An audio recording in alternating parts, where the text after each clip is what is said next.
Hi అండి, welcome to తాజీ designers. ఇది చూడండి శారీ.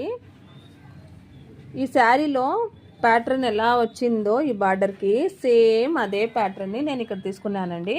చూడండి, ప్రతి ఒక్క శారీకి ప్రతి ఒక్క బ్లౌజ్ ఒక కొత్త లుక్ ఇవ్వాలి కదా, కొత్త ఫినిషింగ్ ఉండాలి, కొత్త లుక్ ఉండాలి. అందరికీ సేమ్ వేసుకుంటూ ఉంటే అదేం బాగుండదు కదా. ఎవరిది వాళ్ళకి సపరేట్ ఉండాలి. ఎవరి ఏ బ్లౌజ్కి ఏ చీరకి ఏ బ్లౌజ్ అది సపరేటే ఉండాలండి.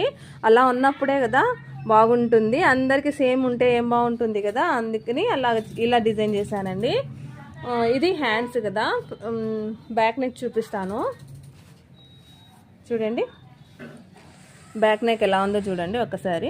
ఇది కలిసిపోయింది, ఈ బ్లౌజ్ కలరే ఇది వేసాము. దీంట్లో ఏంటంటే శారీలో ఎక్కువ కలర్స్ లేవు కదా, మెంతి కలర్ ఒక్కటే ఉంది చీర అంతా కూడా. ఇంకా బ్లౌజ్ కలర్ కూడా యూజ్ చేయాల్సి వచ్చింది మాకు, బ్లౌజ్ కలర్ కూడా యూజ్ చేసాము.